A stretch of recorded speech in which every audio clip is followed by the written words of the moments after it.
Hello जी, मैं हूँ Aruna. Welcome to my channel maths is not a हुआ।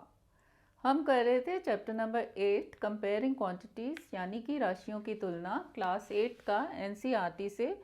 आज इसमें करते हैं एक्सरसाइज 8.3 में question second, third and fourth.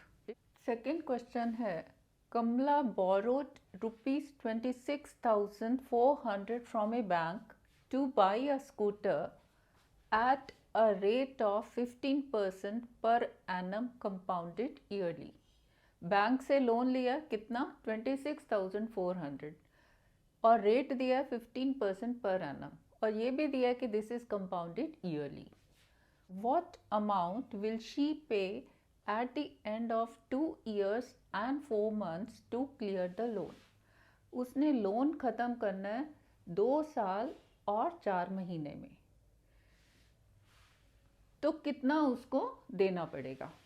इसमें हिंट दिया है, find A for 2 years with interest compounded yearly.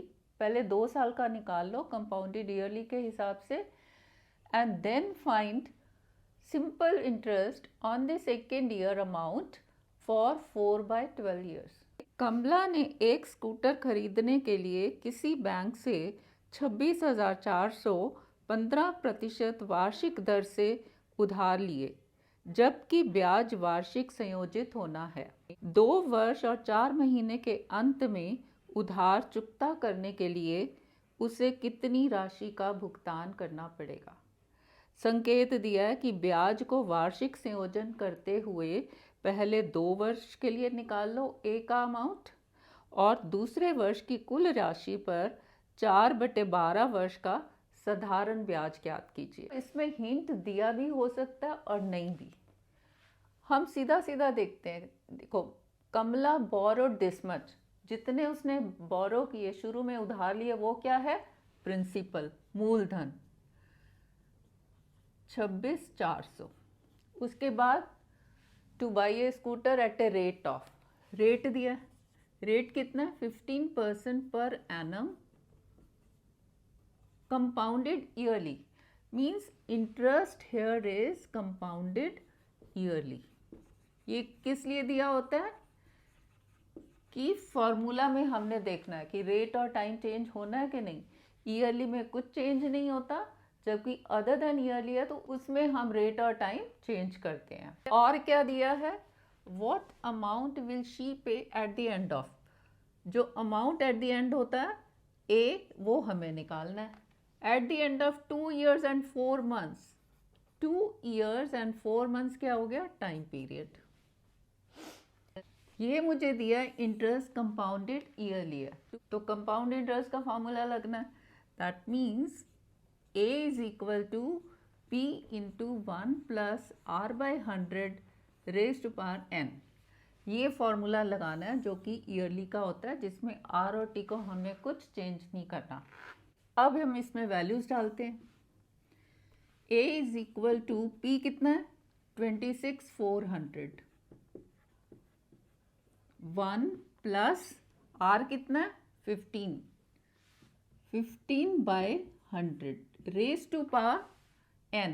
n is number of years, यहाँ पे क्या है, 2 years 4 months, यानी कि 2 years 4 months के कितने ईयर्स हुए, 1/3 year। 12 months is equal to 1 year, so 4 months कितने हो जाएंगे, यूनिटरी मेथड से पहले 1 का निकाल लो, दैट इज 1/12, फिर 4 का निकालना है तो इसको गुना करोगे, 4 1s are 4, 4 3s are, so this is 1/3। तो ये है ईयर्स, यानी कि 2 and 1/3।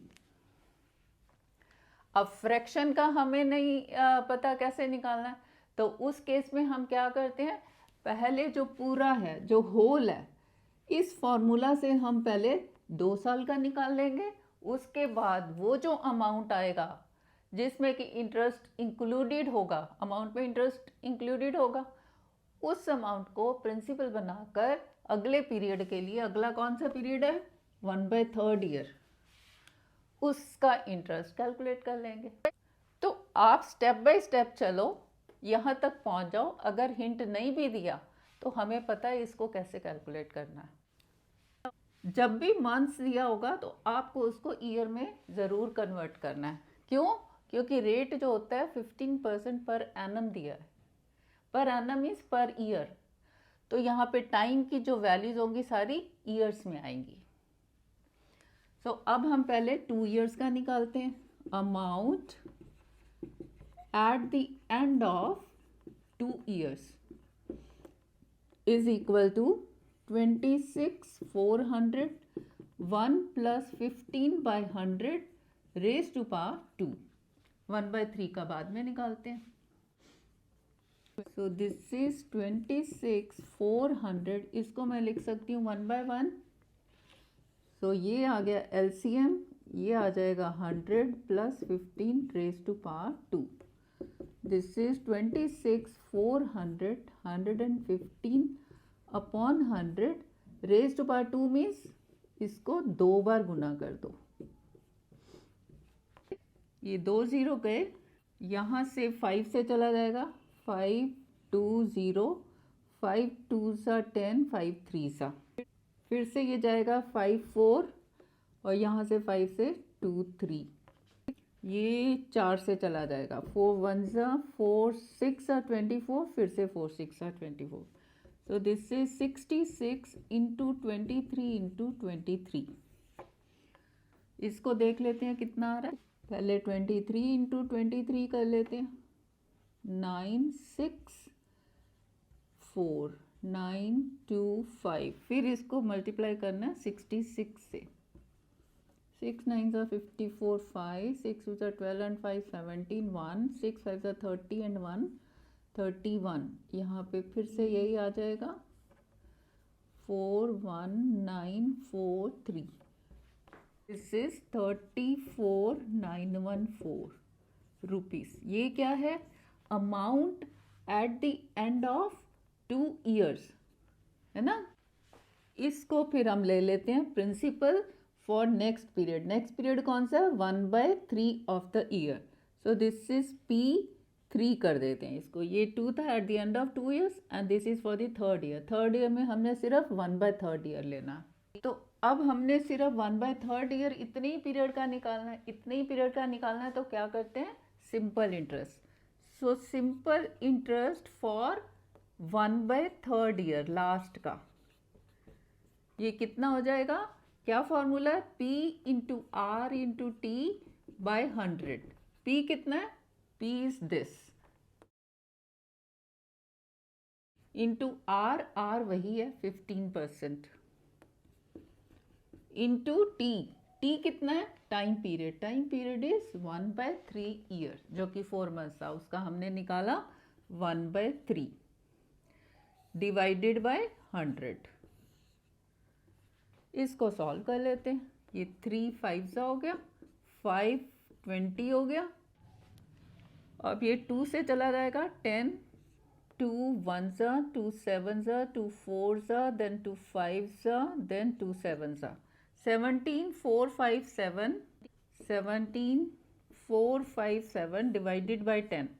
डिवाइडेड बाय 10 मीन्स ये हटेगा तो पॉइंट इधर आ जाएगा 1745.7 रुपीज़। तो पॉइंट के उधर राइट में कितनी भी ज़ीरो लगाएं नहीं फ़र्क पड़ता, तो ये हम इसको ज़ीरो लगा के 70 पैसा बना दिया। ये है interest for 1/3 of the year for 4 months. अब हमें क्या निकालना है? Amount which he will have to pay at the end. तो कितना अमाउंट हो जाएगा वो? Amount at the end of 3rd year, ये 3rd पीरियड था ना। So amount at the end of 2 years and 1/3 year, this is equal to principal 3 plus ये simple interest जो अभी हमने कैलकुलेट किया for 1/3 year. So this is, ये कितना है? 34,914 plus simple interest 1745.70। So this is 0.70, 4 and 5 9, 1 and 4 5, 9 and 7 16, 1 5 and 1 6 and 3 rupees 36,659 and 70 paisa she will have to pay at the end. बोरो किया था 26,400, देना पड़ेगा 36,659 और 70 पैसे। सेकेंड क्वेश्चन है, Fabina borrows rupees 12,500 at 12% per annum for 3 years at simple interest, and Radha borrows the same amount 12,500 for the same period 3 years at 10% per annum compounded annually. किस में फ़र्क है? रेट में। हेयर इट इज़ 12% पर annum, पे 10% पर annum। और क्या फ़र्क है? Here it is simple interest, here it is compounded annually. Who pays more interest and by how much? कौन ज़्यादा पे कर रहा है और कितना ज़्यादा पे कर रहा है? फेबिना ने 12,500 रुपये 3 वर्ष के लिए 12% वार्षिक दर से साधारण ब्याज पर उधार लिए, और राधा ने उतनी ही राशि उतने ही समय के लिए 10% वार्षिक दर से चक्रवृद्धि ब्याज पर उधार ली, जबकि ब्याज वार्षिक रूप से संयोजित होना है। किससे अधिक ब्याज का भुगतान करना है और कितना अधिक करना है? अब ये देखने के लिए कि किसको ज़्यादा पे करना है, मीन्स दोनों का अलग अलग से निकाल लेते हैं। तो किसका ज़्यादा होगा और कितना ज़्यादा होगा, दोनों ही हमें वहाँ से मिल जाएंगे। दोनों का साइड बाय साइड करते हैं। यहाँ पे हम फेबिना के लिए कैलकुलेशन करते हैं और यहाँ पे राधा के लिए। कितना बोरो किया? 12,500। सो प्रिंसिपल मूलधन है 12,500। Rate 12% per annum. Time 3 years। और क्या दिया? At simple interest. यहाँ पे है सिंपल इंटरेस्ट। दोनों का जो जो दिया लिख लेते हैं पहले। Radha borrows the same amount. Amount कितना है? इसका भी प्रिंसिपल वही है 12,500 for the same time period. Time यहाँ पे कितना है? 3 years। टाइम यहाँ पे भी सेम एट 10% पर एनम। और क्या दिया? Compounded annually. यहाँ पे ये है कंपाउंडेड एनुअली। यहाँ पे क्या है? Simple interest. सिंपल इंटरेस्ट का क्या फॉर्मूला है? P into R into T by 100। P कितना है? 12,500। R कितना है? 12। Time period 3 years divided by 100। ये 2 0 कट गई। So this is 125 into 12 into 3 36। ये कितना हो जाएगा? 125 into 36 3 15 1 and 7। This is 3 5 are 15 1 7 and 3 0 0 5 and 4। This is 4,500। 4,500 simple interest she will have to pay. Who? Fabina, along with the principal at the end। अब राधा का देखते हैं। राधा का क्या है? Compounded annually. So compound interest का फॉर्मूला जो कि एनुअली के लिए है वो क्या है? Amount at the end equal to principal 1 plus R by 100 raise to power N. N number of years, अवधि, आर रेट, दर, पी प्रिंसिपल मूलधन, ए जो है अमाउंट कुल राशि आखिर में जो देनी पड़ेगी। वैल्यूज पुट करते हैं और ये फॉर्मूला किसके लिए है? कंपाउंडेड एनुअली के लिए। कोई चेंजेस नहीं करना आर और टी में। पी कितना है? 12,500। 1 plus R here is 10 raise to power N. N कितना है? 3 years। So this is 12,500। यहाँ पे एक जीरो कट गई। So this is 1 plus 1 by 10 raised to power 3। This is 12,500। इसको मैं लिख सकती हूँ 1/1। ये हो गया 10 ये 10 + 1 raised to power 3. 12,511 by 10 raised to power 3 means इसको हम 3 बार गुना कर दें. 2 0 तो ये कट गई, उसके बाद ये 5 से चला जाएगा, 5 2 और ये होगा 5 2 5. So this is 25 into 11 into 11 into 11 divided by 2. ये कितना हो जाएगा? 11 into 11 is 121 और 25 into 11 11 5 are 55 5 11 2 are 22 and 5 27.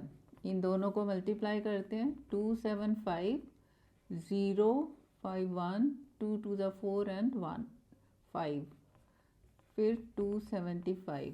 This is 5 7 2 6 and 7 13 1 3. इसको डिवाइड करना 2 से. So this is 2 1s are 2 6 are 12, 1 बच गया, 2 6 are 12, then 2 3s are 6, 1 बच गया, 2 7s are 14 and 0.50.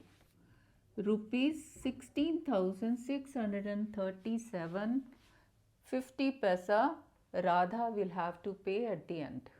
राधा को भुगतान करना पड़ेगा 16,637 और 50 पैसे.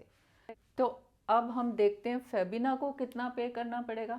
फेबिना का इंटरेस्ट बना है 4,500 और प्रिंसिपल है इतना. प्रिंसिपल तो देना ही है प्लस इंटरेस्ट, तो कितना देना पड़ेगा टोटल? 12,500 plus this interest. ये हो गया 0 0 0 4 2 6 and 1 7 rupees 17,000. 70,000 is greater than this 16,000, so Febina pays more. तो पहला आंसर तो आ गया. Who pays more? Febina. Febina pays more. And by how much? Minus करेंगे तो आ जाएगा 17,000 minus 16 637.50. लिख सकते हो इधर फेबिना पेस और इधर राधा पेस. डिफरेंस 17,000 को लिख सकती हूँ 0.00 माइनस करो 0, यहाँ से हो गया 10, यहाँ इसके पास भी नहीं, ये काटा, इधर रह गया 6, यहाँ क्या बन गया 10, यहाँ से फिर 1 लिया, क्या बच गया 9 और इधर बन गया 10. फिर से 10 से एक इधर आ गया, क्या बच गया 9, यहाँ 10. इस 10 से फिर एक इधर आ गया, क्या बच गया 9, यहाँ बन गया 10. ठीक है. 10 में से 5 गए 5, 9 में से 7 गए 2, 9 में से 3 गए 6, 9 में से 6 गए 3, 6 में से 6 0 0. रुपीज 362 and 50 पैसा. Fabina pays more. Fabina pays rupees 362.50 more than Radha. कि फेबिना जो है 362 रुपये 50 पैसे ज़्यादा भुगतान करती है राधा से. क्वेश्चन नंबर 4 है. I borrowed ₹12,000 from Jamshed at 6% per annum simple interest for 2 years. Jamshed से मैंने लिए इतने जितने लिए वो प्रिंसिपल मूलधन, 6% पर एनम रेट और क्या दिया, this is simple interest, time 2 years. Had I borrowed this sum at 6% per annum compound interest, अगर मैंने इसको 6% पर एनम पे कंपाउंड इंटरेस्ट लिया होता, what extra amount would I have to pay? Compound ज़्यादा होता है ना, बाकी सारी चीज़ें सेम, 12,000 भी वही, 6% भी वही, 2 years भी वही, खाली क्या चेंज है, वहाँ पे सिंपल और यहाँ पे कंपाउंड. तो मुझे कितना ज़्यादा पे करना पड़ता. मैंने जमशेद से 12,000 रुपये 2 वर्ष के लिए 6% वार्षिक दर से साधारण ब्याज पर उधार लिए। यदि मैंने ये राशि 6% वार्षिक दर से चक्रवृद्धि ब्याज पर उधार ली हुई होती तो मुझे कितनी अतिरिक्त राशि का भुगतान करना पड़ता। हमें पता है चक्रवृद्धि ब्याज जो होता है साधारण ब्याज से ज़्यादा होता है। बस वही देखना कि अगर चक्रवृद्धि ब्याज है तो कितना ज़्यादा है। सिंपल से तो दोनों कैलकुलेट करते हैं। पहले हम सिंपल इंटरेस्ट इधर कैलकुलेट करते हैं और इधर हम करेंगे कंपाउंड इंटरेस्ट। क्या क्या मुझे दिया हुआ है ये बीच में लिख लेते हैं। बोरोड इतना मीन्स प्रिंसिपल मूलधन है हमारा 12,000 eight 6% per annum means rate is 6% per annum. Simple interest पहला वाला सिंपल इंटरेस्ट, यहाँ पे हमने सिंपल इंटरेस्ट ही लिखा है मैंने। For 2 years, time is 2 years. Had I borrowed this sum at 6% per annum compound interest, तो ये वाला है compound interest. How much extra would I have to pay? अब compound interest में ये नहीं लिखा है annually half yearly। जब कुछ नहीं लिखा तो आप इसको annually समझो। पहले सिंपल इंटरेस्ट कैलकुलेट करते हैं। क्या फॉर्मूला है सिंपल इंटरेस्ट का? P into R into T by 100। So this is P कितना है 12,000, rate 6%, time 2 years, divided by 100। ये 2 0 कट गई। सो दिस इज 120 इंटू 6 2 ज़ा 12, दिस इज 1440 रुपीज़ 1,440। तो टोटल अमाउंट कितना होगा जो पे करना पड़ेगा? Principal plus simple interest, that is principal है 12,000 प्लस इंटरेस्ट 1440, दैट इज 13,440। ये कुल राशि देनी पड़ेगी सिंपल इंटरेस्ट के केस में, साधारण ब्याज के केस में। अब देखते हैं कंपाउंड इंटरेस्ट के लिए। कंपाउंड इंटरेस्ट का क्या फॉर्मूला है? A is equal to P into 1 plus R by 100 raise to power n। n क्या है? टाइम। R क्या? रेट। P प्रिंसिपल मूलधन। A जो है कुल राशि अमाउंट जो आखिर में देना पड़ेगा। सो दिस इज प्रिंसिपल है 12,000 इंटू 1 प्लस R कितना? 6 by 100, n number of years 2। So this is 12,000 1 plus इसको कर लेते हैं 2 3 ज़ा and this is 50, 1 plus 3 by 50 raise to power 2। So this is 12,000। इसको मैं लिख सकती हूँ अपॉन 1, ये 50 हो गया। This is 50 plus 3 raise to power 2। So this is 12,000 into 53 divided by 50 raise to power 2 means इसको 2 बार गुना कर दो 53 बाई 50 को। 1 0 ये गई, 0 ये गई, 5 1 ज़ा और ये हो जाएगा 5 2 ज़ा 5 4 ज़ा, फिर और कुछ नहीं कट रहा। सो this is 24 into 53 into 53 divided by 5। पहले 53 इंटू 53 कर लेते हैं। 9 15, 5 3 ज़ा 15, 1 25 and 1 26, 9 0 8 2 इंटू 24, 4 9 ज़ा 36, 4 8 ज़ा 32, 3 4 2 ज़ा 8 and 3 11, 2 9 ज़ा 18 and this is 56, 6 1 4 7 6। This is to be divided by 5.